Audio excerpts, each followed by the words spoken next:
എന്താണ് ഖബറിൽ ഒരു മനുഷ്യനെ കൊണ്ടുപോയി വെച്ചാൽ ഖബറിൽ ആദ്യം നടക്കുന്ന അത്ഭുത പ്രതിഭാസം എന്താണ്? ഖബറിൽ ആദ്യം നടക്കുന്ന സംഭവം എന്താണ്?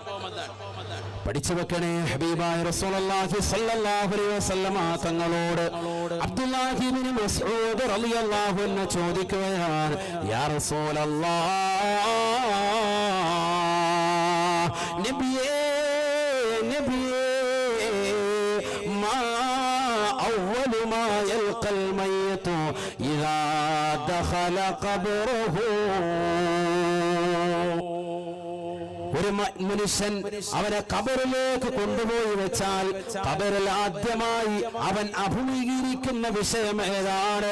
ആദ്യമായി കണ്ടുമുട്ടുന്ന പ്രതിഭാസം എന്താണ്?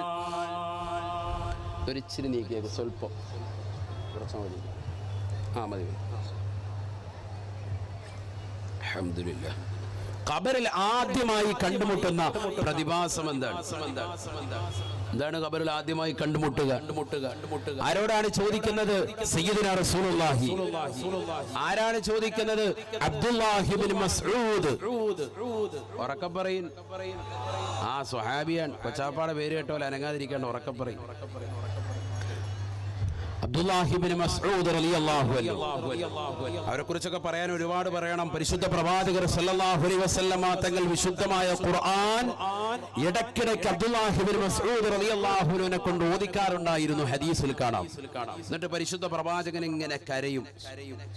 സുബ്ഹാനല്ലാഹ്, സല്ലല്ലാഹു അലൈഹി വസല്ലമ തങ്ങൾ ഖുർആൻ ഓത്തുകേട്ടുകൊണ്ട് فكيف إذا جئنا من كل أمة بشهيد وجئنا بك على هؤلاء شهيدا. പരിശുദ്ധമായ ഖുർആൻ സൂറത്തുൻ നിസായിലെ 41-ാമത്തെ വചനമാണ്.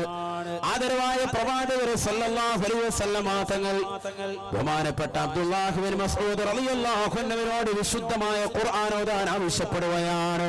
മനോഹരമായ ശബ്ദത്തിൽ സൂറത്തുൻ നിസാ പാരായണം ചെയ്തുകൊണ്ടിരിക്കവേ 41-ാമത്തെ ആയത്തെത്തിയപ്പോൾ ബഹുമാനപ്പെട്ട അബ്ദുല്ലാഹി ഇബ്നു മസ്ഊദ് റളിയല്ലാഹു അൻഹു ആദരവായ പ്രവാചകരിലേക്ക് തിരിഞ്ഞു നോക്കുകയാണ്. ഏങ്ങിക്കരഞ്ഞുകൊണ്ട് റസൂലുള്ള നിലകൊള്ളുകയാണ്. കണ്ണുനീര് ധാരധാരയായി പൊഴിക്കുകയാണ്. കാരണം വല്ലാത്ത അർത്ഥമാണ് ആയത്തിനുള്ളത്, വല്ലാത്ത അർത്ഥമാണുള്ളത്. ഫകൈഫ ഇദാ ജിനാ മിൻ കുല്ലി ഉമ്മത്തിൻ ബിശഹീദ് വജിനാ ബിക അലാ ഹൗലാഇ ഷഹീദാ. 1,24,000 അംബിയാ മുർസലീങ്ങൾ അതത് സമുദായക്കാരുമായി നാളെ ഇതാ മഹ്ശറയിൽ കത്തിച്ചൊലിക്കുന്ന സൂര്യനെ തലയ്ക്ക് മീതെ നിർത്തിക്കൊണ്ട് അല്ലാഹുവിന്റെ ദർബാറിൽ വിചാരണയ്ക്ക് വേണ്ടി നിലകൊള്ളുമ്പോ ഓരോ പ്രവാചകന്മാരും അതത് സമുദായക്കാരുമായി മഹ്ശറയിലേക്ക് കടന്നു വരുമ്പോ തങ്ങളുടെ സമുദായവുമായി കടന്നു വരുന്ന രംഗം നബിയേ നബിയേ തങ്ങളെന്ന് ഓർക്കണേ എന്ന അർത്ഥം വരുന്ന ആയത്തങ്ങ് കേട്ടപ്പോ ആദരവായ പ്രവാചകർ സല്ലല്ലാഹു അലൈഹി വസല്ലമ തങ്ങൾ കരയുകയാണ് എന്ന് ഇബ്നു മസ്ഊദ് റളിയല്ലാഹു അൻഹു. അങ്ങനെ പ്രവാചകർ സല്ലല്ലാഹു അലൈഹി വസല്ലമ തങ്ങൾക്ക് വിശുദ്ധമായ ഖുർആൻ ആവശ്യാനുസരണം ഇടയ്ക്കിടയ്ക്ക് ഓതിക്കൊടുത്ത മഹാനാണ് ആര്? അബ്ദുല്ലാഹി ഇബ്നു മസ്ഊദ് റളിയല്ലാഹു അൻഹു. നബി അദ്ദേഹത്തിൽ നിന്ന് ഓത്ത് കേൾക്കണമെങ്കിൽ അദ്ദേഹം മനസ്സിലാക്കണം. പരിശുദ്ധ പ്രവാചകർ സല്ലല്ലാഹു അലൈഹി വസല്ലമ തങ്ങൾക്കാണ് വിശുദ്ധ ഖുർആൻ ഇറക്കപ്പെട്ടത്. അല്ലേ? ഇന്നാ നഹ്നു നസ്സൽന الذിക്റ വഇന്നാ ലഹു ലഹാഫിളൂൻ. പരിശുദ്ധമായ ഖുർആൻ ലോകാവസാനം വരെ നിലനിൽക്കുന്ന വിശുദ്ധമായ ഖുർആൻ ആർക്കായി ഇറക്കപ്പെട്ടത്? നബി തങ്ങൾക്ക്. അൽഹംദുലില്ലാഹ് അല്ലദീ അൻസല അലാ അബ്ദിഹിൽ കിതാബ്. അൽഹംദുലില്ലാഹി അല്ലദീ അൻസല അലാ അബ്ദിഹിൽ കിതാബ്. തന്റെ ദാസന്റെ കൈവശം വിശുദ്ധമായ ഖുർആൻ ഇറക്കിയ അല്ലാഹുവിനാണ് സർവസ്തുതിയും. ആരാണ് ആരാണ് ഈ അബ്ദ്? ആരാണ് ഈ അബ്ദ്? മുഹമ്മദുർ റസൂലുള്ളാഹി. സുബ്ഹാനല്ലദീ അസ്റാ ബിഅബ്ദിഹി ലൈലാ മിനൽ മസ്ജിദിൽ ഹറാം ഇലൽ മസ്ജിദിൽ അഖ്സാ. പരിശുദ്ധമായ മക്കയിലെ മസ്ജിദുൽ ഹറാമിൽ നിന്ന് ബൈത്തുൽ മുഖദ്ദസ് ആകുന്ന പരിശുദ്ധമാക്കപ്പെട്ടതായ ബൈത്തുൽ മുഖദ്ദസിലേക്ക് രാപ്രയാണം നടത്തിയതാകുന്ന അടിമയെ രാപ്രയാണം നടത്തിയ അല്ലാഹുവിനാണ് സർവസ്തുതിയും. അബ്ദ്, ഇവിടെ അബ്ദ് എന്നാണ് പ്രയോഗിച്ചത്. ആരാണ് ഈ അബ്ദ്? മുഹമ്മദുർ റസൂലുള്ളാഹി. ഇനി അബ്ദ് ആരാണെന്നുള്ളത് നേരെ വ്യക്തമാക്കിയ ആയത്തുണ്ട്. ഇപ്പൊ അതിലേക്ക് പോകുന്നില്ല, ഒരുപാട് ആയത്ത് ഇങ്ങനെ ഓതി നമ്മള് നമ്മുടെ വിഷയത്തിൽ നിന്ന് തെന്നിപ്പോകും. അറഅയ്തല്ലദീ യൻഹാ അബ്ദൻ ഇദാ സ്വല്ലാ. തങ്ങളുടേതാകുന്ന നമസ്കാരത്തെ പിന്തിരിപ്പിക്കാൻ വേണ്ടി പരിശ്രമിച്ചുകൊണ്ട് ഒട്ടകത്തിന്റെ കുടൽമാല തോളിലിട്ടിക്കൊണ്ട് പ്രയാസപ്പെടുത്തിയതാകുന്ന മനുഷ്യനെ കാണുന്നില്ലയോ? അടിമയുടെ നമസ്കാരത്തെ ബുദ്ധിമുട്ടിച്ചതാകുന്ന ആളിനെ കാണുന്നില്ലയോ? അബൂ ജഹൽ ലഅനത്തുല്ലാഹി അലൈഹിയെ കാണുന്നില്ലയോ? യൻഹാ, അവൻ നിരോധിക്കുകയാണ്, അവൻ നമസ്കാരത്തിന് തടയുകയാണ്. അബ്ദൻ ഇദാ സ്വല്ലാ. ഒരടിമയെ, ആരാണ് ഈ അടിമ? ചരിത്രം വ്യക്തമാണ്. ആരാണിത്? മുഹമ്മദ് റസൂലുള്ളാഹി.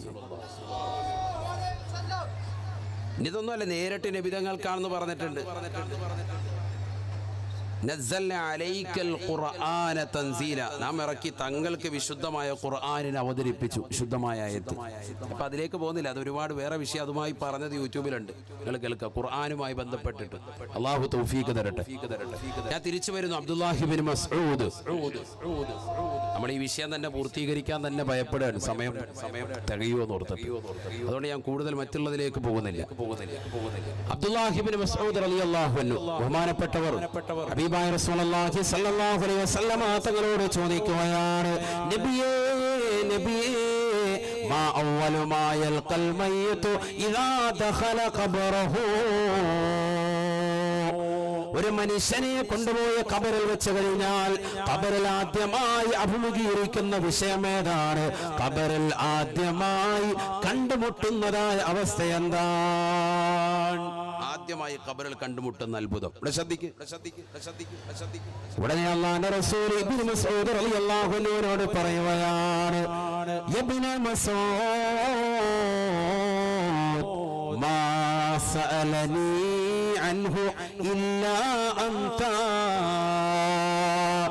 ഈ ഒരു ചോദ്യം ആദ്യമായിട്ടാണ് എന്നോട് ഒരാൾ ചോദിക്കുന്നത്, അത് നീയാണ്. നല്ല ചോദ്യമാണത്. നീയാണ് ആദ്യമായിട്ട് എന്നോട് ഈ ഒരു ചോദ്യം ചോദിക്കുന്നത്. ഇതുവരെ ആരും എന്നോട് ഈ ഒരു ചോദ്യം ചോദിച്ചിട്ടില്ല. നല്ല ചോദ്യം. ഖബറിൽ എന്താണ് ആദ്യമായി നേരിടുന്ന അവസ്ഥ എന്താണ്? എല്ലാവരും ഒരു മനുഷ്യനെ കൊണ്ടുപോയി ഖബറിൽ വെച്ചാൽ അവൻ ആദ്യം അഭിമുഖീകരിക്കുന്ന വിഷയം എന്താണ്? ആദ്യം കണ്ടുമുട്ടുന്നത് ആരെയാണ്? ഖാല റസൂലുള്ളാഹി സ്വല്ലല്ലാഹു അലൈഹി വസല്ലം. ഞാൻ ഈ പറയുന്ന സംഭവം, ഇതേ ചോദ്യം ബഹുമാനപ്പെട്ട ഇബ്നു ഹജറുൽ ഹൈതമി റളിയല്ലാഹു അൻഹുവിനോട് ചോദിച്ചപ്പോൾ അദ്ദേഹം എടുത്തുദ്ധരിച്ചത് ഈ സംഭവമാണ്, ഈ ഹദീസാണ്. ബഹുമാനപ്പെട്ടവർ പറഞ്ഞത് ഫതാവൽ ഹദീസയിൽ 19ാമത്തെ പേജിൽ കിടപ്പുണ്ട്. മറുപടി കൊടുത്തത് ഫതാവൽ ഹദീസിലുണ്ട്. ഇബ്നു ഹജറുൽ ഹൈതമി റളിയല്ലാഹു അൻഹുവിനോട് ചോദിച്ച ചില ചോദ്യങ്ങൾക്ക് അദ്ദേഹം കൊടുത്ത മറുപടിക്കാണ് ഫതാവൽ ഹദീസിയ. അതിലെ 19ാമത്തെ പേജിൽ ഞാൻ ഈ പറയുന്ന ഹദീസുണ്ട്. മറുപടി സയ്യിദുനാ റസൂലുള്ളാഹി സ്വല്ലല്ലാഹു അലൈഹി വസല്ലമ തങ്ങൾ പറയുകയാണ്, അവ്വലു മാ യൽഖൽ മയ്യിതു ഇദാ ദഖല ഖബറഹു മലകുൻ ഇസ്മുഹു റൗമാൻ. ആദ്യമായി ഒരു മനുഷ്യനെ ഖബറിലേക്ക് കൊണ്ടുപോയി വെച്ചു കഴിഞ്ഞാൽ ഖബറിൽ ആദ്യമായി കടന്നു വരുന്നത് റൗമാൻ എന്ന മലക്കാണ് എന്ന് ഹബീബുനാ റസൂലുള്ളാഹി. ആദ്യമായി ഖബറിൽ വരുന്ന മലക്കിന്റെ പേര് എന്താണ്? റുമ്മാമ്പഴമല്ല, അതാണ് ആകെ അറിയാൻ നമുക്ക്. റൗമാൻ എന്ന മലക്കാണെന്ന് സയ്യിദുനാ റസൂലുള്ളാഹി. അതൊക്കെ പഠിച്ചു വെച്ചോ, മനസ്സിലായിക്കോ. മുങ്കർ നക്കീർ അലൈഹി സ്വലാമുക്കൊക്കെ മുമ്പ് ആദ്യം വരുന്നത് ആര്? റൗമാൻ എന്ന മലക്കാണ് ഖബറിലേക്ക്. എന്തിനാണ് അദ്ദേഹം വരുന്നത്? നബിയുനാ റസൂലുള്ളാഹി സ്വല്ലല്ലാഹു അലൈഹി വസല്ലമ തങ്ങൾ പറയുകയാണ്, റൗമാൻ എന്ന മലക്ക് വന്നുകൊണ്ട് അവനോട് പറയുമത്രേ, യാ ഖബറിലേക്ക് 3 തുണി കഫൻ പുടവയുമായി അടക്കപ്പൻ ചെയ്യപ്പെട്ടതായ മനുഷ്യനെ ഖബറിൽ നിന്ന് വിളിച്ചുണർത്തിക്കൊണ്ട് ഇതാ റൗമാൻ എന്ന മലക്കവനോട് തുടങ്ങുകയാണ്. ഖബറിലേക്ക് ചെല്ലുമ്പോൾ തന്നെ തുടങ്ങുന്ന സംഭവമാണ്. മലക്കവനെ വിളിച്ചുണർത്തിക്കൊണ്ട് പറയുകയാണ്, യാ അബ്ദല്ലാഹ്, യാ അബ്ദല്ലാഹ്, അല്ലയോ അല്ലാഹുവിന്റെ അടിമേ ദാസ, ഉക്തുബ് അമലക, നീ നിന്റെ സർവ്വ അമലുകളും രേഖപ്പെടുത്തണേ, രേഖപ്പെടുത്തണേ. എല്ലാ അമലുകളും നിന്റെ ജീവിതത്തിൽ ചെയ്തിട്ടുള്ള സർവ്വ നന്മ തിന്മകളും വേഗം എഴുതിക്കോ എന്ന് പറയുമെന്ന് സയ്യിദുനാ റസൂലുള്ളാഹി. ഇരിക്കാനൊന്ന് സൗകര്യം ചെയ്ത് കൊടുക്കണേ. എന്ന് പറഞ്ഞാൽ അടുത്തിരുന്നാല് കുറച്ചുപേരൊക്കെ അവിടെ നിൽക്കുന്നവരുണ്ട്, ഇരുന്നോളി, അള്ളാഹു അനുഗ്രഹിക്കട്ടെ. ആ ദൂരെ നിൽക്കുന്നവരൊക്കെ സീറ്റ് വേണ്ടവർ കുറച്ചുപേര് വരും. അവിടെ കുറച്ച് സീറ്റ് ഉണ്ട്, മണലിൽ വരിയിരിക്കാം. അള്ളാഹു കബൂലാക്കട്ടെ. മണല് പറ്റുമെന്ന് ഓർത്തിട്ട് ബുദ്ധിമുട്ടാണോ? ഈ മണലിന് അടിയിലോട്ട് പോകാനുള്ളവരാണ് നമ്മൾ, അത് മനസ്സിലായിക്കോ. അങ്ങനെ ബുദ്ധിമുട്ടൊന്നും നമ്മൾ നിൽക്കണ്ട. ഇപ്പൊ നമ്മൾ നിന്നിട്ട് നമ്മുടെ ശരീരത്തിൽ അല്പം മണല് പറ്റുന്നു, പടച്ചവനെ എന്ന് പറഞ്ഞ് തട്ടിക്കളയണ്ട. നിന്നെ കബറിൽ കൊണ്ടുവച്ചിട്ട് നിന്റെ കുടുംബാദികൾ വന്ന് നിന്റെ കൈ ഇങ്ങനെ മണ്ണ് കോരിയെടുത്തിട്ട് നിന്റെ മുഖത്തിടുന്ന ഒരു ദിവസം വരും. സയ്യിദുനാ റസൂലുള്ളാഹി.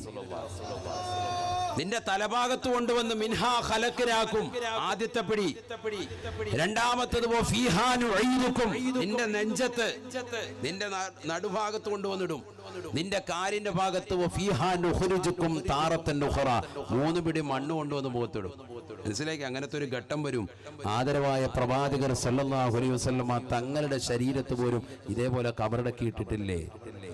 അതിനപ്പുറത്തേക്ക് എന്താണ്? ചിന്തിച്ചോ. അതുകൊണ്ട് മണ്ണല് പറ്റൊന്നും ഓർത്ത് വിഷമിക്കണ്ട, കുറച്ചേരം ഇരിക്കുന്ന. അള്ളാഹു നമ്മളെ അനുഗ്രഹിക്കട്ടെ. ബിമാ ഉമ്മയുടെ ചാരത്താണ്, ഷഹീദ് മാഹീൻ അബൂബക്കർ വലിയുള്ളാഹിയുടെ സൗദത്തിലാണ്. അള്ളാഹുരുടെ തണൽ നമുക്ക് നൽകി അനുഗ്രഹിക്കട്ടെ. അവരുടെ ഹിഫുലും ഹിമായത്തിലുമായി അള്ളാഹു നമ്മുടെ ജീവിതത്തെ വഴി നടത്തട്ടെ. നല്ലതുപോലെ നിങ്ങൾ ശ്രദ്ധിച്ചോളി. ആദ്യമായി ഖബർ വരുന്ന മലക്കിന്റെ പേര് റൗമാൻ. അദ്ദേഹം വന്നിട്ട് പറയും, നിന്റെ ജീവിതത്തിൽ നീ ചെയ്തിട്ടുള്ള എല്ലാ അമലുകളും രേഖപ്പെടുത്തുക, എല്ലാം എഴുതണം. മൊത്തം എഴുതണം. ഖബറിൽ എവിടെ ഇരുന്ന് എഴുതാൻ? വല്ല പേനയും കടലാസും വല്ലതും ഉണ്ടോ? ഒന്നുമില്ല. അതുകൊണ്ട് തന്നെ അവൻ പറയുമത്രേ, എല്ലാ ദാസന്മാരും പറയുമത്രേ, മാമഈ ദവാതുൻ വലാ ഖിർതാസ് വലാ കലം. എന്റെ കയ്യിൽ പേനയില്ലല്ലോ, എന്റെ കയ്യിൽ മഷിക്കുപ്പിയില്ലല്ലോ, എന്റെ കയ്യിൽ കടലാസില്ലല്ലോ. എങ്ങനെ എഴുതാനാണ്? പേനായി മഷിക്കുപ്പിയൊന്നും ഇല്ല. ഉണ്ടെങ്കിൽ ഒരുപാട് എഴുതാണ്ടായിരുന്നു. അങ്ങനെയാണല്ലോ, സ്കൂളിൽ പോകുമ്പോഴും ഇതേ ശൈലിയാണ്. എസ് എഴുതണം സാറേ, നമ്മുടെയും പേനായും പേപ്പറും ഒന്നും ഇല്ല. അന്നും ഇന്നും ഒരേപോലെ. അവിടെ രക്ഷപ്പെടാൻ പറ്റുമോ? സ്കൂളിലാണെങ്കിൽ പിന്നെ എന്നാ നാളെ നീ കൊണ്ടുവരണമെന്നെങ്കിലും പറയും. അവിടെ രക്ഷപ്പെടില്ല. അവിടെ പറയുന്ന മറുപടി ഇതാ, കേട്ടോ. നബിയുനാ റസൂലുള്ളാഹി സ്വല്ലല്ലാഹു അലൈഹി വസല്ലമ തങ്ങൾ പറയുകയാണ്, റൗമാൻ എന്ന മലക്കുടനെ അവരോട് പറയുമത്രേ, കഫനുക ഖിർതാസുക വയസ്ബഉക ഖലമുക വമിദാദുക റീഖുക. നമ്മളെ മരിച്ചാൽ കഫൻ ചെയ്തുകൊണ്ട് മയ്യത്ത് നമസ്കരിച്ച് കുളിപ്പിച്ച് കൊണ്ടുവന്ന് ഖബറടക്കി കഴിയുമ്പോ ആദ്യമായി ഖബറിൽ നടക്കുന്ന പ്രതിഭാസമാണ്, സംഭവമാണ്. കാതുകൊടുത്ത് കേൾക്കണേ ചെറുപ്പക്കാരാ, ഒന്ന് സാഗൂതം ശ്രദ്ധ ചെലുത്തണേ ഉമ്മ. ഇത് വരാൻ അധിക സമയം വേണ്ടതില്ല. ഞാൻ ഈ പറയുന്ന വിഷയം നിങ്ങൾക്ക് നാളെ അമൽ ചെയ്യാനുള്ള കാര്യമാണ്, നാളെ ജീവിതത്തിലേക്ക് കടന്നു വരുന്ന കാര്യമാണ്. ആവശ്യമാണ്. ഞാനൊരു നമസ്കാരത്തിന്റെ അമൽ മസല പറഞ്ഞാൽ അത് അമൽ ചെയ്യണമെങ്കിൽ സുബഹി വരെ കാത്തിരിക്കേണ്ടി വരും. ഞാൻ നിങ്ങൾക്കൊരു ഹജ്ജിന്റെ മസല പറഞ്ഞാൽ അത് അമൽ ചെയ്യാൻ അടുത്തതിന്റെ സമയം വരെ കാത്തിരിക്കേണ്ടി വരും. ഞാനൊരു സക്കാത്തിന്റെ മസല പറഞ്ഞാൽ അതിനൊരു വർഷം തികയാൻ നിങ്ങൾക്ക് കാത്തിരിക്കേണ്ടി വരും. എന്നാൽ ഈ പറയുന്ന ഖബറിന്റെ മസല അടുത്ത സെക്കൻഡിൽ മരിച്ചാൽ ജീവിതത്തിൽ വരുന്നതാണ്. അതുകൊണ്ട് കാതു കൊടുക്കണേ സോദരാ, നിസാര കാര്യമല്ല, ഗൗരവമുള്ള വിഷയമാണ്. ഹബീബായ റസൂലുള്ളാഹി സ്വല്ലല്ലാഹു അലൈഹി വസല്ലമ തങ്ങൾ പറയുകയാണ്, കഫൻ പുടവേദ അവനെ ചൂണ്ടിക്കാണിച്ചുകൊണ്ട് റഹ്മാൻ എന്ന മലക്കവരോട് പറയുമത്രേ, കഫനുക ഖിർതാസുക, നിന്റെ ഈ 3 തുണി കഫൻ പുടവയില്ലയോ അതാണ് നിന്റെ കടലാസ്, അതാണ് നിനക്ക് എഴുതാറുള്ള പേപ്പർ. വൈസുബക ഖലമുക, നിന്റെ വിരലിന്റെ തുഞ്ചം അത് നിനക്കുള്ള പേരയാണ്. തീർന്നില്ല. വമിദാദുക റിഖുക, നിന്റെ വായിൽ കിടക്കുന്ന ഉമനീര് അതാണ് നിനക്കുള്ള മഷി. ആ ഉമനീരാകുന്ന വായിൽ കിടക്കുന്നതാകുന്ന ഉമനീര് അത് മഷിക്കുപ്പിയായി മനസ്സിലാക്കിക്കൊണ്ട് അതിലേക്ക് നിന്റെ വിരലിന്റെ തുഞ്ചമാകുന്ന പേരയൊന്ന് മുക്കിക്കൊണ്ട് ഈ 3 തുണി കഫംപടയിലേക്ക് നീ എഴുതണേ. വല്ലാത്തൊരു രംഗമാണ്. ഒന്ന് ചിന്തിച്ചു നോക്കൂ സോദരാ, ഈ ദുനിയാവിൽ കോടിക്കണക്കിന് സമ്പത്തിന്റെ ആസ്തിയുള്ളതാകുന്ന സോദരനാണ്, ഒരുപാട് ബോട്ടുകൾ സ്വന്തമായിട്ടുള്ളതാകുന്ന ചെറുപ്പക്കാരനാണ്, ഒരുപാട് കച്ചവട സമുച്ചയമുള്ള മനുഷ്യനാണ്. ഖത്തറിലും ദുബൈയിലും ബഹ്റൈനിലും ഒമാനിലുമൊക്കെ യുഎഇയിലുമൊക്കെ ഒരുപാട് കെട്ടിടങ്ങൾ ഉള്ളതാകുന്ന മനുഷ്യനാണ്, ഒരുപാട് കച്ചവടത്തിൻ്റെതാകുന്ന തിരക്കിലൂടെ ജീവിച്ചതായ മനുഷ്യനാ. കോടിക്കണക്കിന് ആസ്തിയുണ്ട്. പക്ഷേ ഖബറിലേക്ക് പോകുമ്പോ വെറും കയ്യോടുകൂടി പോവുകയാണ്. ആകെയുള്ള 3 തുണി കഫംപുടയിലേക്ക് അവന്റെ വിരലിലെ ഉമനീര് മുക്കിക്കൊണ്ട് സർവ നന്മ തിന്മകൾ മുഴുവൻ രേഖപ്പെടുത്തുകയാണ്. ആദരവായ പ്രവാചകനെ പറയുകയാണ്, ഫയക്തുബു ഹസനാതിഹി വസയ്യാതിഹി കയൗമിൻ വാഹിദ്, ഒരൊറ്റ ദിവസം ചെയ്തതാകുന്ന പ്രവർത്തനങ്ങൾ പോലെ എല്ലാ നന്മ തിന്മയും ആ കബലിരുന്നു കൊണ്ട് കഫം പുടയിലേക്ക് ഉമനീര് വിരൽ മുക്കിക്കൊണ്ട് സർവ നന്മ തിന്മകളും രേഖപ്പെടുത്തുമെന്ന് ഹബീബുനാ റസൂലുള്ളാഹി. എല്ലാം എഴുതിയിട്ടേ പോകാൻ പറ്റുള്ളൂ. ഇവിടെ നിനക്ക് എസ് എഴുതണമെന്ന് പറയുമ്പോഴത്തേക്കും ഉഴപ്പിയുന്ന പരിപാടിയൊന്നും അവിടെ നടക്കൂല. നിന്റെ ജീവിതത്തിൽ പ്രായപൂർത്തിയെത്തിയ സമയം മുതൽക്ക് നീ ഈ കാലം അത്രയും ചെയ്തു വെച്ചതും കാട്ടിക്കൂട്ടിയതുമാകുന്ന എല്ലാ നന്മ തിന്മ പ്രവർത്തനങ്ങളും മുഴുവനും രേഖപ്പെടുത്താതെ ഖബറിൽ നിന്ന് നിന്നെ വിടൂല സയ്യിദുനാ റസൂലുള്ളാഹി. എല്ലാം എഴുതാൻ പറയും. അല്ലാഹു കാക്കട്ടെ. ആ ഒരു അവസ്ഥ എന്താണ് ചിന്തിക്ക് നോക്ക്. ഇന്നത്തെ ഒരു ദിവസം നേരം വെളുത്ത് സുബഹി മുതൽക്ക് ഇതുവരെയുള്ളതെന്ന് എഴുതാൻ പറഞ്ഞാൽ തന്നെ എത്രയാണ് കിടക്കുന്നത്? എത്ര പേപ്പർ വേണ്ടി വരും? ഡോക്ടർ ഡെയിൽ എന്ന് പറയുന്ന വലിയൊരു തത്വചിന്തകൻ അദ്ദേഹം എഴുതി വെച്ചു, ഒരു മനുഷ്യൻ, മുസ്ലിം എന്നില്ല, ഏത് മനുഷ്യനായിക്കോട്ടെ, അവന് 2 ആഴ്ച സംസാരിക്കുന്ന ഭാഷ മുഴുവനും ഒന്ന് എഴുതി വെച്ചാൽ, ആ സംസാരം മുഴുവനും ഒന്ന് എഴുതി വെച്ചാൽ 500 പേജുള്ള പുസ്തകം രചിക്കാൻ പറ്റും. അങ്ങനെ നോക്കുകയാണെങ്കിൽ നമ്മളൊക്കെ ഒരുപാട് പുസ്തകം രചിച്ചവരാകും. അങ്ങനെ നോക്കുകയാണെങ്കിൽ എങ്ങനെ 2 ആഴ്ചയിലുള്ള നമ്മുടെ സംസാരം മുഴുവനും ഒന്ന് രേഖപ്പെടുത്തി വെച്ചാൽ 500 പേജുള്ള പുസ്തകം റെഡിയാണ്. 2 ആഴ്ചയിലെ സംസാരം മാത്രം, നമ്മുടെ രാവും പകലുമുള്ള സംസാരം ഒരുപാട് ആളുകളെ പഠന വിധേയമാക്കിയിട്ട് അദ്ദേഹം എഴുതിയ വലിയ തത്വചിന്തകനാണ് ഡോക്ടർ ഡെയിൽ. അദ്ദേഹം അഭിപ്രായപ്പെട്ടതാണ്. ശരിയാണ്. നമ്മൾ ഈ സംസാരിക്കുന്നത് കലവില എപ്പോഴും സംസാരം തന്നെയല്ലേ ഉള്ളൂ. എന്തെങ്കിലും നന്മ നമ്മുടെ ചുണ്ടിലുണ്ടോ? ദിക്ർ ചൊല്ലുന്നുണ്ടോ? സുബ്ഹാനല്ലാഹ് ചൊല്ലുന്നുണ്ടോ? സുബ്ഹാനല്ലാഹയുടെ മഹിമേറിയോ? വമാ സുബ്ഹാനല്ലാഹ്, ഒരു സുബ്ഹാനല്ലാഹയുടെ ശ്രേഷ്ഠത എന്താ? തംലഉ ബൈന സമാഇ വൽ അർള്, 7 ആകാശവും 7 ഭൂമിയുടെ അടിത്തട്ട് വരെ നിറയും ഒരൊറ്റ സുബ്ഹാനല്ലാഹയുടെ ശ്രേഷ്ഠത എന്ന് സയ്യിദുനാ റസൂലുള്ളാഹി പറഞ്ഞൊന്ന് ഉറക്കെ. സുബ്ഹാനല്ലാഹ്, ഇതാണ് സുബ്ഹാനല്ലാഹ്. ഇതാണ് പള്ളിയിലൊന്നും ആരും സുബ്ഹാനല്ലാഹ് അല്ലാത്തത്. ഈ കോലത്തിൽ ചെല്ലിയിട്ടാണ്. ഉറക്കെ പറയും സുബ്ഹാനല്ലാഹ് ഈ ഭീമാ പള്ളി ഒന്ന് അനുഗ്രഹീതമാകട്ടെ. ഉറക്കെ ചൊല്ലിൻ സുബ്ഹാനല്ലാഹ്. ശബ്ദമില്ലേ നിങ്ങൾക്ക്? ആർക്ക് ശബ്ദമില്ലല്ലോ? ഉറക്കെ പറയിൻ, ഉറക്കെ പറയിൻ സുബ്ഹാനല്ലാഹ്. ഹബീബായ റസൂലുള്ളാഹി അല്ലാഹുവിന്റെ റസൂൽ സ്വഹാബത്തിനോട് പറയുകയാണ്, ഒരൊറ്റ സുബ്ഹാനല്ലാഹയുടെ മഹിമ നിങ്ങൾക്കറിയുമോ? തംലഉ ബൈന സമാഇ വൽ അർദ്. ഏഴാം ആകാശത്ത് മുതൽക്ക് ഏഴാം ഭൂമിയുടെ അടിത്തട്ട് വരെ നിറയ്ക്കുന്ന പ്രതിഫലമാണ് ഒരൊറ്റ സുബ്ഹാനല്ലാഹ് ഉൾക്കൊള്ളുന്നത് എന്ന് ഹബീബായ റസൂലുള്ളാഹി. ഒക്കെ നമ്മൾ മനസ്സിലാക്കിയാൽ ജീവിതം മുഴുവൻ ദിക്റിലാവും. അല്ലാഹു തൗഫീഖ് തരട്ടെ. അതുകൊണ്ട് നമ്മുടെ സംസാരങ്ങൾ, അതുകൊണ്ടല്ലേ മഹാന്മാരാകുന്ന ആളുകൾ പറയും സംസാരിക്കുക എന്നുള്ളതല്ല ഒരു വിവരമുള്ള ആളുകളെ സംബന്ധിച്ചിടത്തോളം ചുമ്മാ 10 പേര് കൂടുമ്പോൾ അങ്ങ് ആവശ്യമില്ലാതെ വർത്താനം പറയാം. ചിലർക്ക് അങ്ങനെയാണ്. 10 പേര് കൂടുന്നിടത്ത് കുറച്ച് എന്തെങ്കിലും രാഷ്ട്രീയം പറയണം, എന്തെങ്കിലുമൊക്കെ ഒന്ന് പറഞ്ഞെങ്കിൽ വലിയ വിവരമുള്ള ആളാണെന്ന് കൗമ് ധരിക്കുമെന്നാണ്. എന്നാൽ മഹാന്മാരാകുന്ന മഹത്തുക്കൾ പറയുന്നു, 10 പേര് കൂടുന്നിടത്ത് ഏറ്റവും സംസാരം കുറയുന്നവനാണ് ബുദ്ധിമാൻ. ഏറ്റവും കുറച്ച് എന്ന് പറഞ്ഞാൽ അവനാ വിവരമുള്ളവൻ. ആവശ്യമില്ലാത്ത വർത്താനത്തിന് എന്തിനാ നിൽക്കുന്നത്? അല്ലാഹു തൗഫീഖ് തരട്ടെ. ബഹുമാനപ്പെട്ട മർഹൂം തഴവ ഉസ്താദ് അവറുകൾ, എന്റെ ഉമ്മയുടെ വാപ്പ, അല്ലാഹുവിന്റെ ദർജ ഉയർത്തുമാറാവട്ടെ. മഹാനവറുകൾ അവസാന ഘട്ടത്തിലേക്ക് എത്തിയ സമയത്ത് ആലിമീങ്ങളാകുന്ന സമുന്നതരാകുന്ന പണ്ഡിതന്മാർ അദ്ദേഹത്തെ കാണാൻ വന്നാൽ അനുവദിക്കുന്നത് 3 മിനിറ്റ് സമയം മാത്രമാണ് സംസാരിക്കാൻ. ആലിമീങ്ങൾക്ക്, സാധാരണക്കാർക്ക് 2 മിനിറ്റ്. എന്തെങ്കിലും പറയാനുണ്ടെങ്കിൽ അവരുടെ ആവശ്യം കേൾക്കുക, ആവശ്യം പൂർത്തീകരിച്ചു കൊടുക്കുക. ദിക്ർ ചോദിച്ചു വരുന്നു, എന്തെങ്കിലും അമര് ചോദിച്ചു വരുന്നു, അത്തരത്തിലുള്ള സഹോദരങ്ങൾക്ക് അല്ലെങ്കിൽ ആവശ്യം പൂർത്തീകരിക്കാൻ വേണ്ടി പണം ചോദിച്ചു വരുന്നു, അവരുടെ ആവശ്യത്തിന് വേണ്ടി സമയം ചെലവിക്കുക 2 മിനിറ്റ്. ആളുകൾ ഇങ്ങനെ ക്യൂ ആണ്. അതിനുവേണ്ടി പ്രത്യേക ഒരു സമയം നിശ്ചയിച്ചിട്ടുണ്ട്. ആ സമയത്ത് കൊടുക്കുന്നത് ആലിമാണോ, നല്ല സമുന്നതനായ പണ്ഡിതനാണോ എന്ന 3 മിനിറ്റ്. അത് കഴിഞ്ഞ് അദ്ദേഹം പറയും യാ അല്ലാഹ് ഇറങ്ങിക്കോളാൻ പറയും.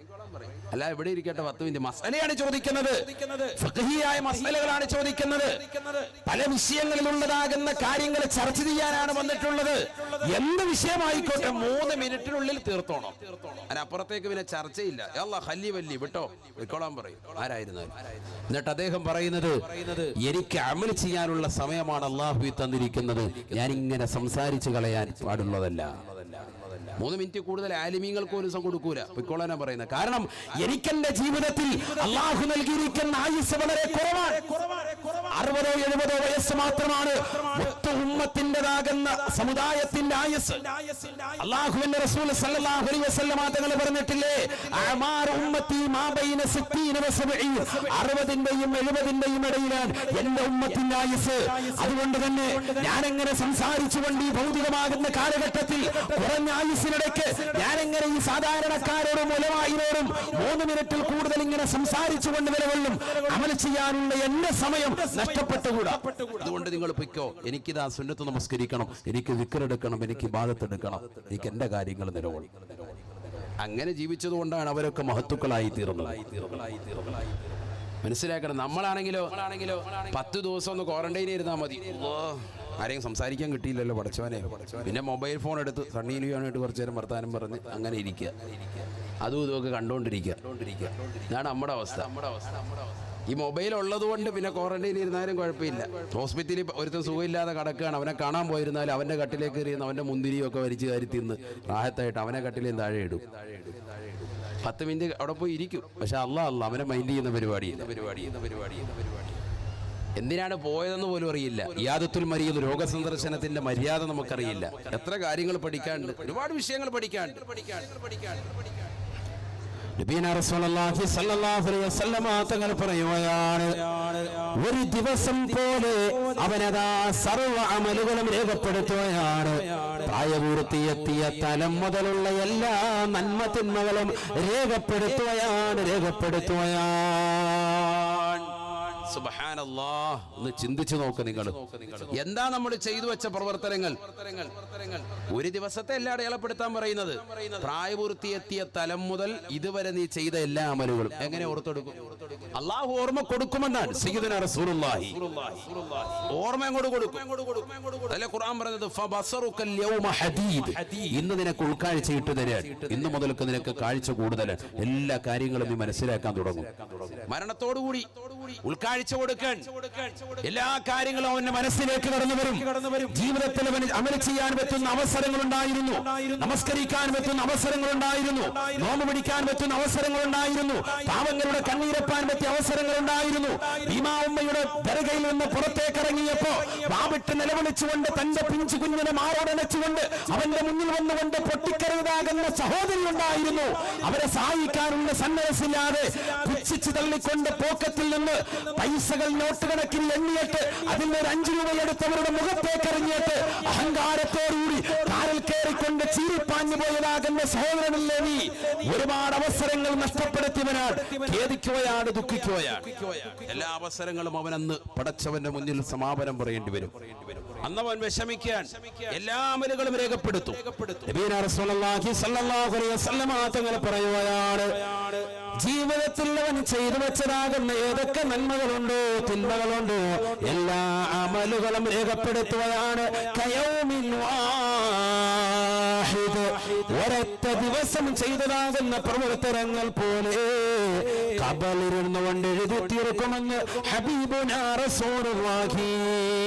അവന്റെ ചെറുപ്പകാലം മുതൽ അവൻ ചിന്തിക്കുകയാണ്, പ്രായപൂർത്തിയെത്തിയ തലം മുതൽ എത്രമാത്രമാകാ അശ്ലീലമാക്കപ്പെട്ടതാകുന്ന സിനിമകൾ കണ്ടുപോയിട്ടുണ്ട്. നഊദു ബില്ലാഹ്. ആ കാലഘട്ടം അവന് ചിന്തിക്കുകയാണ്. അന്നിതാ വളരെ വിരളമായിരുന്നു സിനിമാ തിയേറ്ററുകൾ. ഉള്ള തിയേറ്ററിന്റെ മുന്നിൽ പോയി നിന്നുകൊണ്ട് ക്യൂ നിന്നതാകുന്ന ഘട്ടങ്ങളെ കുറിച്ച് അവന് ചിന്തിക്കുകയാണ്. ദൂരദർശൻ ടിവിയിലൂടെ ചാനലിലൂടെ സിനിമകൾ ഞായറാഴ്ച ദിവസം വൈകുന്നേരം വരുന്നത് കാണാൻ വേണ്ടി അന്യാകുന്ന കൂട്ടുകാരന്റെ വീട്ടിലേക്കും നാട്ടുകാരുടെ വീട്ടിലേക്കുമൊക്കെ ചേക്കേറിയതാകുന്ന രാവുകൾ അവൻ മനക്കോട്ട കെട്ടുകയാ. എത്രയോ രാവുകൾ തന്റെ പ്രിയപ്പെട്ട കൂട്ടുകാരൻ തനിക്ക് കൈമാറി തന്നതാകുന്ന ബ്ലൂ ഫിലിമിന്റെ സീരിയൽ ഇട്ട് കാണാൻ വിഷമിച്ചവനാണ്. അങ്ങനെ മോശപ്പെട്ട തലത്തിലേക്ക് തന്റെ കാലുകളെ കൊണ്ടുപോയവനാണ്, തന്റെ കണ്ണുകളെ മലീമസപ്പെടുത്തിയവനാ. അതെല്ലാം അവന്റെ മനസ്സിൽ കടന്നു വരികയാണ്, അതെല്ലാം അവന് കുറിക്കുകയാണ്. അതേ നിലയിൽ തന്നെ നിലകൊള്ളുമ്പോഴും ചില ആളുകൾ അല്ലാഹുവിന്റെ പള്ളിയിൽ നിന്ന് ബാങ്ക് മുഴങ്ങുമ്പോ ഹയ്യാല സ്വലാ ഹയ്യാലൽ ഫലാഹ്, നമസ്കാരത്തിലേക്ക് വരൂ, വിജയത്തിലേക്ക് വരൂ എന്ന് ബാങ്ക് മുഴങ്ങിയപ്പോ ആ നമസ്കരിക്കാൻ വേണ്ടി പള്ളിയിലേക്ക് കയറിയവനാണ്. നമസ്കാരം 5 വഖത്ത് ചിട്ടവച്ചവനാണ്. സുന്നത്ത് നോമ്പുകൾ അനുഷ്ഠിച്ചവനാണ്. റമളാൻ പരിപൂർണമായി നോമ്പനുഷ്ഠിച്ചവളാണ്. പാവപ്പെട്ടവരുടെ കണ്ണീരപ്പിക്കൊണ്ട് നിലകൊണ്ടാണ്. ഒരുപാട് സുഹൃതങ്ങൾ തന്റെ ജീവിതത്തിൽ ചെയ്തു വെച്ചവരാണ്. വിശുദ്ധമായ ഖുർആൻ ഖത്മ് ചെയ്തവനാണ്. സ്വലാത്ത് അധികരിപ്പിച്ചവനാണ്. അള്ളാഹുവിന്റെ മഹത്തുക്കളെ വാഴ്ത്തിയവനാണ്. അവരുടെ മൗലിദ് കീർത്തനങ്ങൾ ആലപിച്ചവനാ. അള്ളാഹുവിന്റെ ഔലിയാക്കളെ ആദരിച്ചവളാണ്. ഇങ്ങനെയുള്ള ഒരുപാട് സുഹൃതങ്ങൾ ചെയ്തത് എല്ലാ നന്മ തിന്മകളും രേഖപ്പെടുത്തുകയാ. അങ്ങനെ ജീവിതത്തിൽ അവന്റെ നന്മ തിന്മകളും മുഴുവനും ഖബറിലിരുന്നു കൊണ്ട് രേഖപ്പെടുത്തുന്ന സമയമാണ് എന്ന് ഹബീബുനാ ശഫീഉനാ റസൂലുള്ളാഹി. എല്ലാ അമലുകളും രേഖപ്പെടുത്തിയതാകുന്ന ആ കഫൻ പുടവ അവന്റെ തോളിലേക്ക് ചുരുട്ടി അല്ലാഹു വെച്ചു കൊടുക്കുമേ. അതാണ് നാളെ മഹ്ശറയിലേക്ക് കൊണ്ടുവരിക എന്ന് വിശുദ്ധ ഖുർആൻ. വകുല്ലു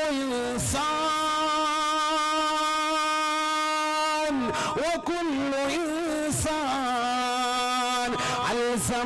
അൽസംനാഹു ത്വാഇറഹു ഫീ ഉനുഖി വനുഖ്രിജ ലഹു യൗമൽ ഖിയാമ കിതാബൻ യൽഖാഹു മൻശൂറാ. ഇഖ്റഅ കിതാബക കഫാ بنفسك اليوم عليك حسيبا. പരിശുദ്ധമായ ഖുർആൻ അല്ലാഹു സുബ്ഹാനഹു വ തആല അടിവരയിട്ടു കൊണ്ട് ഓർമ്മപ്പെടുത്തുകയാണ് മനുഷ്യ, നാളെ അതാണ് നിനക്ക് അല്ലാഹു നിന്റെ കയ്യിലേക്ക് നൽകുന്നതായ ഗ്രന്ഥം. വലത് കയ്യിൽ ഏട് നൽകപ്പെട്ടവർക്ക് സന്തോഷമാണ്, അവർ ആഹ്ലാദ ചിത്തരാണ്. വിശുദ്ധമായ ഖുർആൻ ഓർമ്മപ്പെടുത്തിയത് വമ്മാമൻ ഊതിയ കിതാബഹു ബിയമീനി ഫയഖൂൽ ഹാ ഉഖറഉ കിതാബിയ ഇന്നി വനതു അന്നി ملاق حسابيا فهو في عيشة راضية. അവൻ വലിയ സന്തോഷവാനാണ്, കാരണം വലത് കൈയിൽ ഏട് നൽകപ്പെട്ടതാണ്. ഏതാണ് ഈ ഏട്? ഇവന് കബലിൽ നിന്നുകൊണ്ട് എഴുതിയതാകുന്ന നന്മ തിന്മകള അതെല്ലാം അല്ലാഹു ക്രോഡീകരിച്ച് അവന്റെ വലത് കൈയിലേക്ക് ഏടായി നൽകപ്പെടുമേ എന്ന് വിശുദ്ധമായ ഖുർആൻ. നാളെ നീ കബറിൽ വെച്ച് എഴുതപ്പെട്ടതാകുന്ന സർവ്വ നന്മ തിന്മകളും നാളെ ഖബറിലേക്ക് പോകുന്ന വേളയിൽ, നാളെ മഹ്ശറിൽ വെച്ചുകൊണ്ട് നിന്റെ തോളത്ത് അല്ലാഹു നൽകുന്ന ഏട് ഈ ഏട് തന്നെയാണ് എന്നും വിശുദ്ധമായ ഖുർആൻ. ഇതും ചുമന്നുകൊണ്ടാണ് മഹ്ശറയിലേക്ക് വരുന്നത്. കഫം പുടവ മുഴുവൻ ചുരുട്ടി തോളത്ത് വെച്ചുകൊണ്ട് മഹ്ശറയിൽ വരും. അത് തന്നെ ഏടാക്കി നന്മയാണോ കൂടുതലുള്ളതെങ്കിൽ വലത് കൈയിൽ നൽകും, തിന്മയാണോ അധികരിച്ചതെങ്കിൽ നമ്മുടെ നെഞ്ചിങ്ങനെ തുളച്ചിട്ട് ഇടത് കൈയുടെ പിൻഭാഗത്തിലൂടെ നൽകും. സയ്യിദുനാ റസൂലുള്ളാഹി